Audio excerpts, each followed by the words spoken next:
Do you worry about Republic coming and shouting things? Everyone has a right to think what they want. You're losing people every single time you have those headlines. We all get that there's a really big urgent message. Prince William reportedly caught Camilla's son using his private estate, and what followed left people stunned.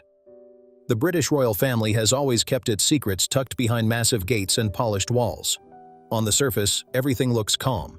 Formal smiles, perfect appearances.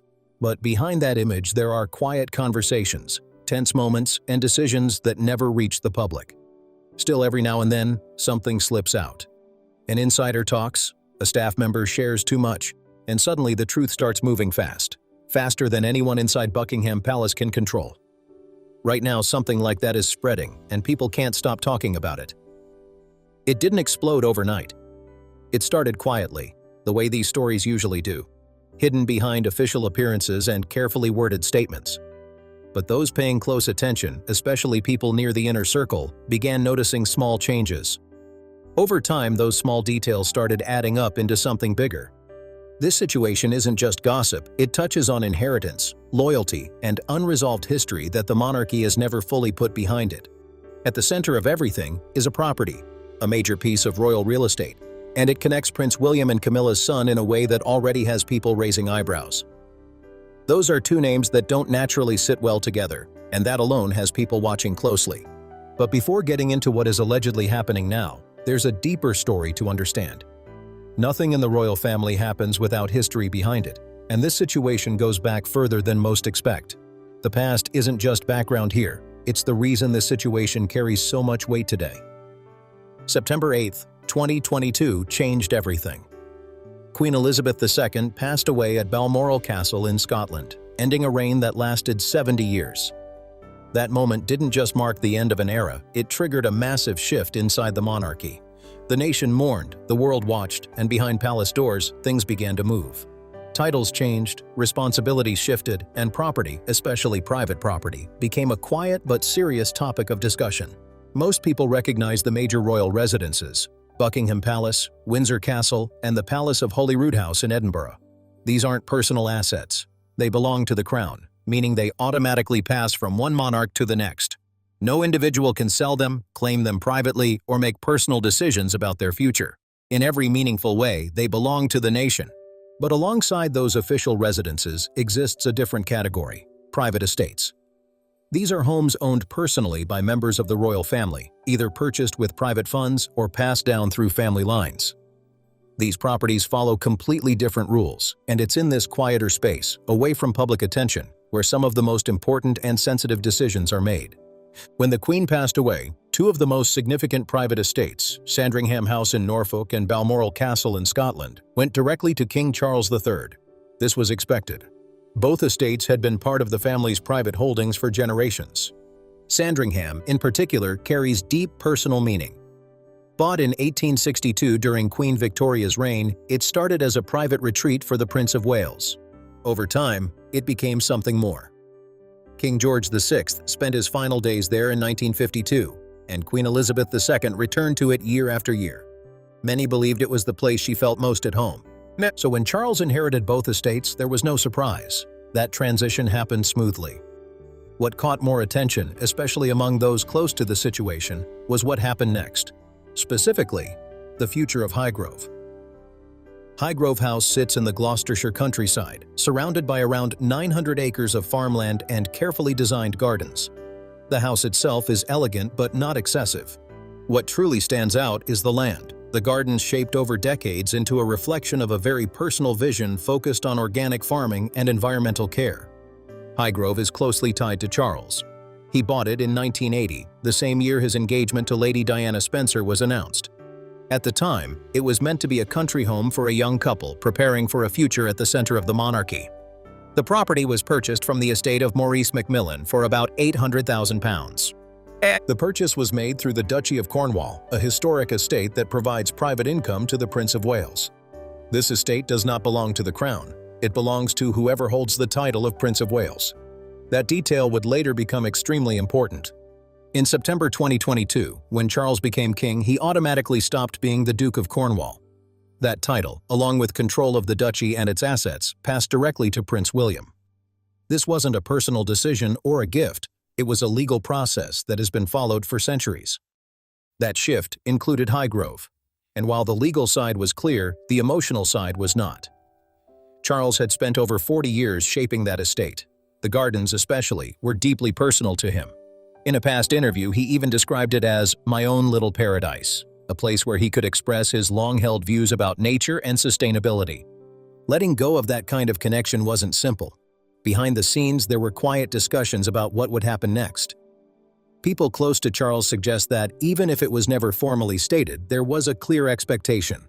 Highgrove would remain within the family, and William would eventually take full ownership, continuing what had already been built over decades. Meanwhile, Camilla was right there, and her presence changes everything, including the story unfolding now. Her journey inside the royal family is one of the most talked-about transformations in modern British history. She went from being a woman many people openly blamed for the breakdown of Charles and Diana's marriage to standing beside Charles at his coronation on May 6, 2023, officially crowned Queen Consort in Westminster Abbey in front of the entire world. That shift didn't happen overnight. It took years of careful planning and public repositioning to rebuild her image, and it came with a price. It affected how the public saw her, strained Charles's relationship with his sons, and added pressure to a family already carrying the lasting impact of Diana's legacy. That history never fully disappeared, and for some, it never will. Back in 2005, when Charles chose to marry Camilla despite strong public opposition, it sent a shock through the royal family that never fully settled, especially for William.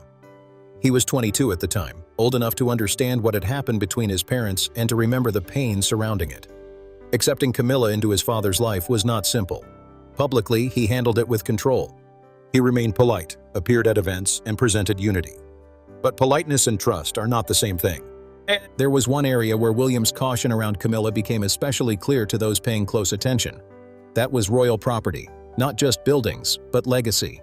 These estates represent history, inheritance, and the future of the monarchy. They are also deeply personal. Some of these places are tied to memories of Diana, and for William, they connect directly to what he sees as his children's future. People close to him say that this caution was not random. It came from observing patterns over time. Camilla's position in the royal family quietly shifted how certain decisions around property were approached.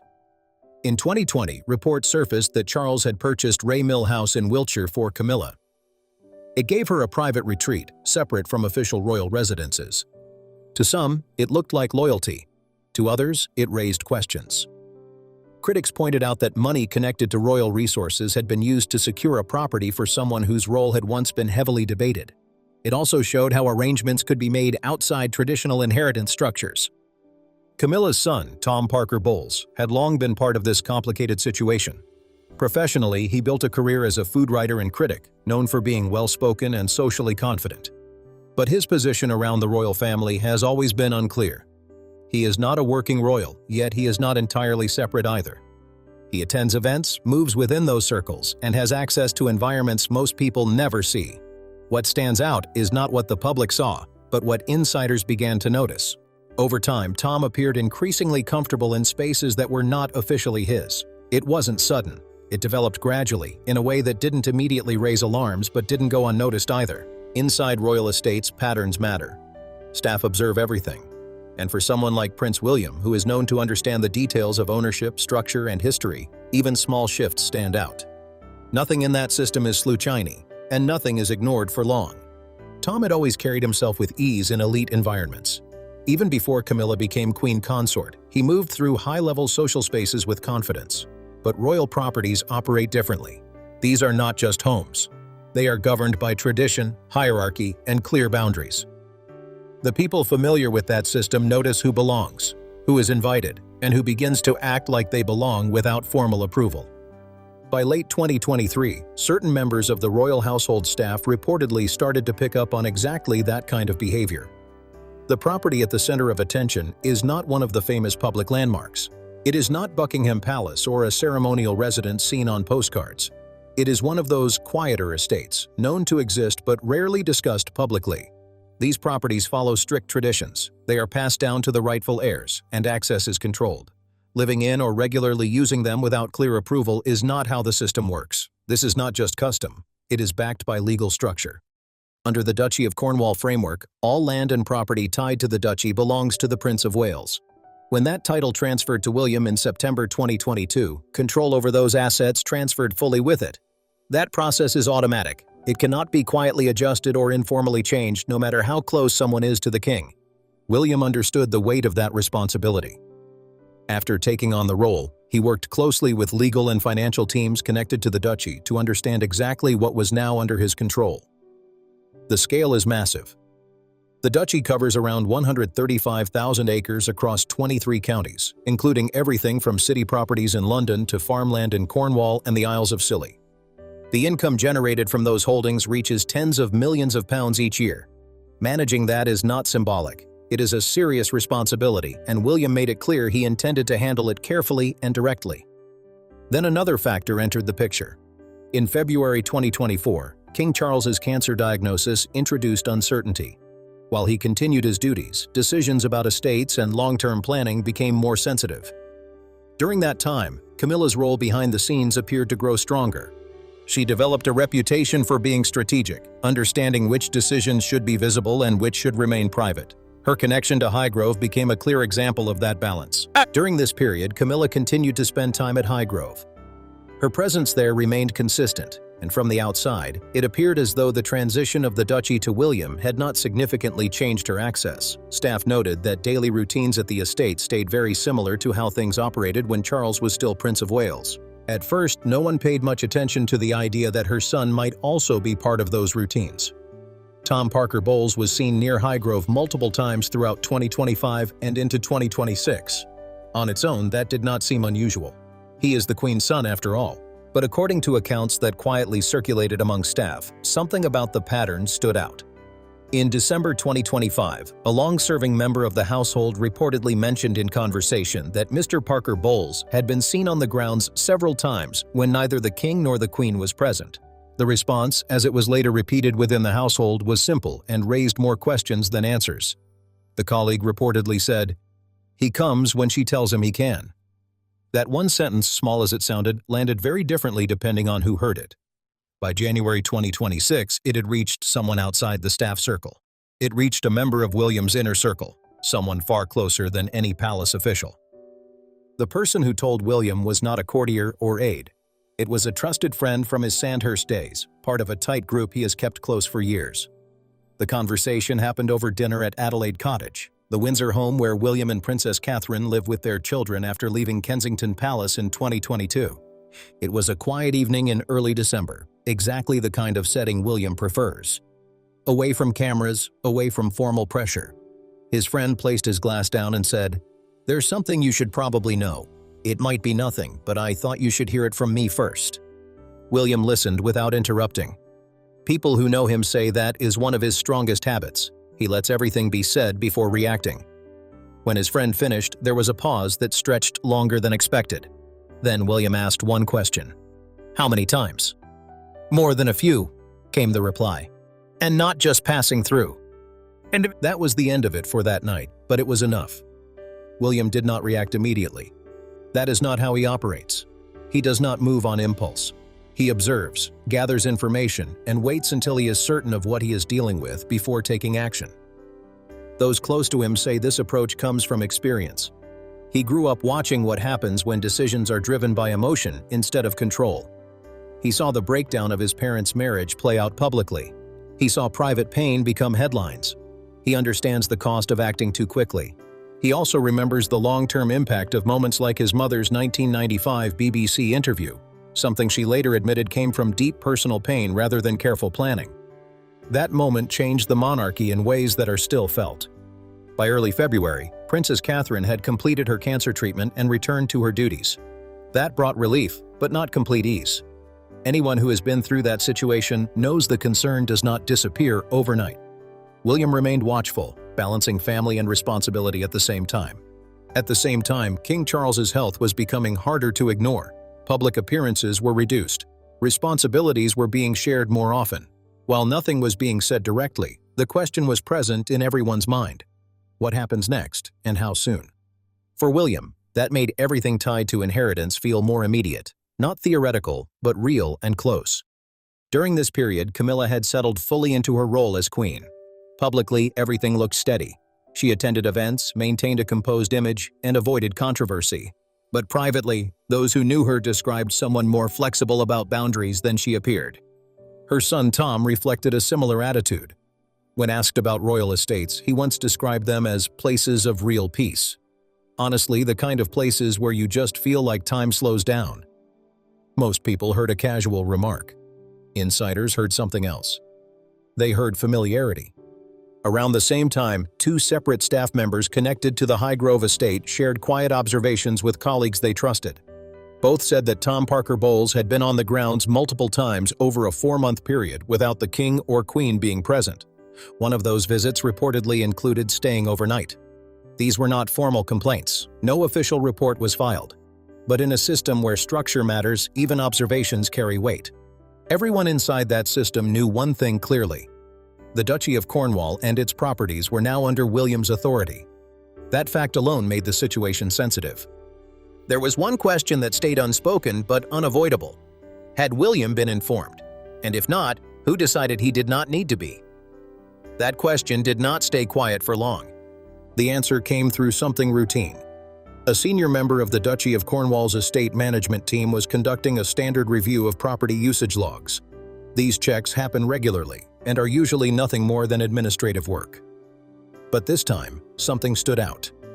Buried in the records for a property connected to the Highgrove estate was an entry that did not match any authorized booking.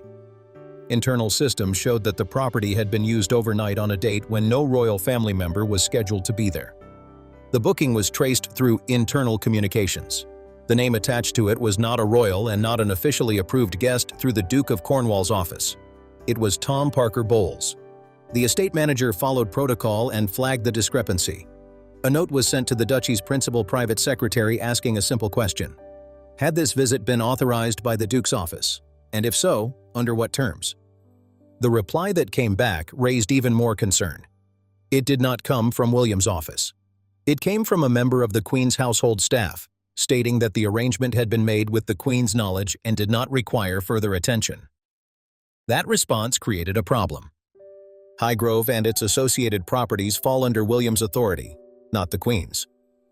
Once the exchange reached the Duchy's legal team, it was no longer a small issue. It became a serious breach of protocol. William was informed on a Tuesday morning in the second week of March 2026. He was at his desk in Windsor when his private secretary placed the documents in front of him. The usage logs, the flagged entry, the internal note, and the reply. He read everything without speaking. Those present said the silence in the room felt heavy. But for those aware of the earlier conversation months before, it was not surprising. This was not new to him. It was confirmation. What he was looking at was proof, the moment where suspicion turned into fact. When he finally looked up, his reaction was controlled. Not anger, but something quieter and more deliberate.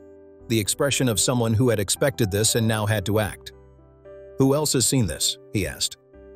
"The estate manager, the legal office, and now you, sir," his private secretary replied. William gave clear instructions. No one was to speak about it outside that room. No leaks, no discussions, no missteps. He closed the file. What followed was handled carefully. A sequence of calls, each made with purpose. First, his senior legal advisor within the Duchy. Second, a trusted intermediary who had long helped manage sensitive communication between his household and his father's.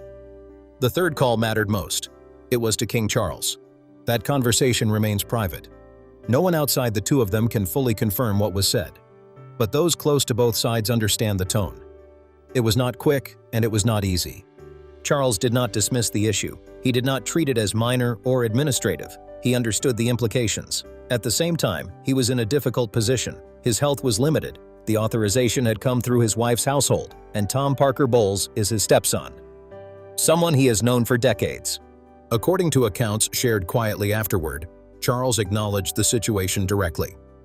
"I understand why you're bringing this to me, and you are right to do so. This should not have happened the way it happened." That acknowledgement mattered. It confirmed that the rules governing the Duchy were not optional, that William's authority was real and could not be bypassed. Action followed. A formal communication was issued through the Duchy of Cornwall, clearly outlining access rules for all properties under its control. It stated that any future visits, under any circumstances, required direct authorization from the Duke of Cornwall's office. No exceptions. Camilla has not made any public comment. She continues her duties as normal. No official statement has come from her office, and whether she and William spoke privately has not been confirmed. But the outcome was clear. A directive was issued restricting Tom Parker Bowles from accessing Highgrove and related properties. At the same time, he was not excluded from official royal events or family gatherings. That line was intentional. This was not about public conflict, it was about control and boundaries. Not long after, William contacted the friend who had first raised the issue months earlier. The message was brief but direct. He thanked him for speaking up and confirmed that the matter had been handled properly. The response was simple. He was glad. That closed the matter between them. Publicly, nothing appears different. Tom continues his work, attends events, and maintains his presence in public life. But within the circles that matter, the situation is fully understood. The boundary has been set. William handled it without noise, without escalation, and without leaving room for confusion. The estates under the Duchy of Cornwall are not informal spaces. They are structured, controlled, and tied directly to his role. And that point has now been made clear. As for the idea of arresting Tom Parker Bowles, that would not have been appropriate. This was not a criminal matter. It was an internal issue involving access, authority, and protocol, and it was handled within those boundaries.